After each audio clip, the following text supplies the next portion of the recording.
October 15, 2025, Kenya lost one of its most defining political figures, Raila Odinga. At age 80, the veteran statesman was reported to have died in India while receiving medical treatment, triggering a nationwide outpouring of grief and 7 days of official mourning. Na Raila Odinga ameaga dunia. Following the death of former Prime Minister Raila Odinga. The former Kenyan Prime Minister Raila Odinga has died at the age of 80. But months earlier, a prophecy had stirred debate across churches and political circles, a warning to the man known as Baba and to the political movement he led. On January 6, 2025, Prophet Samo Mtishiby of Voice of Potter's Messengers Ministry shared a message he said he received while praying on a mountain. He declared that Raila Odinga might not be alive beyond 2028 and urged the ODM leader and his followers to put your house in order, warning that outward unity masked inner division and greed. But I will tell you this as a prophet. When I was on the mountain, the Lord told me things that I will speak here.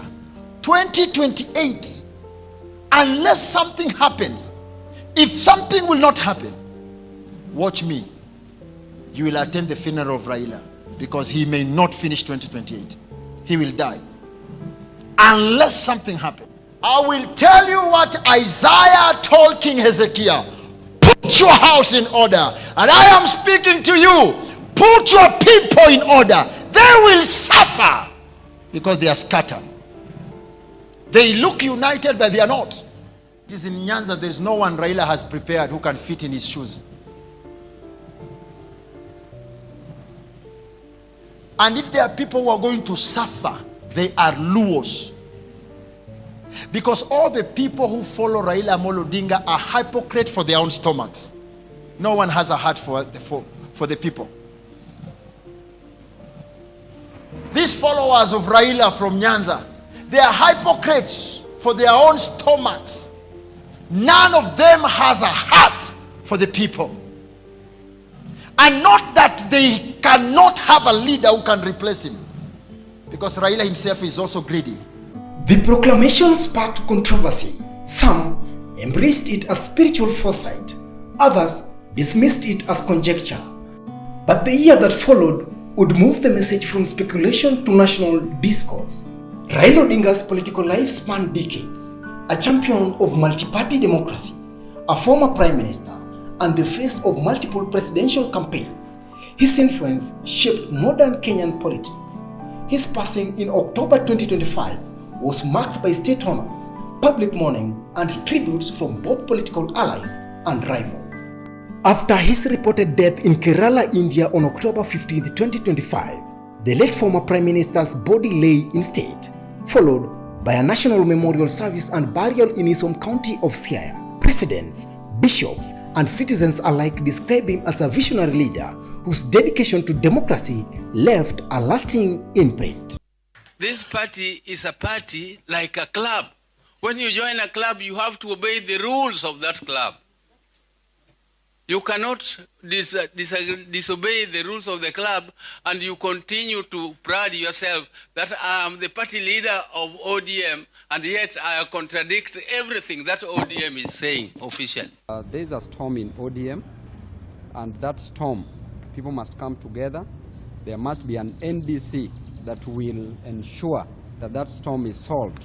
That party should be handed over with an immediate effect, and you are looking at the party leader as we speak. With Odinga's exit from active politics and now from life itself, the question many Kenyans are debating is this: did the prophecy foresee not only his demise, but a deeper political fracture within the movement he led? Having deliberated on matters relating to the conduct of the Secretary General, Senator Edwin Sifuna, the NEC resolved to remove him from office with immediate effect in accordance with the party constitution and applicable laws. Effectively, the Deputy Secretary General, Honorable me, yours truly, Catherine Omanyo, will act in this position until a substantive holder of the position is elected. I remain a loyal member and the duly elected Secretary General of the ODM party. I remain committed to the struggle for a fair, just and democratic Kenya. The prophet warned that those who appeared united might be divided by self-interest. In the wake of Odinga's death and the transition within ODM, conversations about succession, unity, and political direction have intensified. Prophecies by nature invite reflection, not just prediction. Whether one sees them as a divine message or cultural expression of hope and fear, they often tell us as much about the people interpreting them as about what was spoken. Today, Kenya stands at a crossroads, grieving a leader, reconsidering political identities, and questioning the balance between spiritual claims and political reality.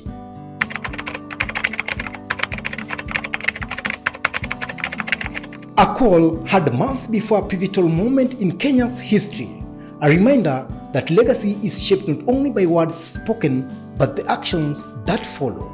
If you found this documentary insightful, subscribe for more investigative features that explores the intersections of faith, politics, and the stories shaping our world. For more of Prophet Samo's prophecies, click the link in the description. See you on the next video.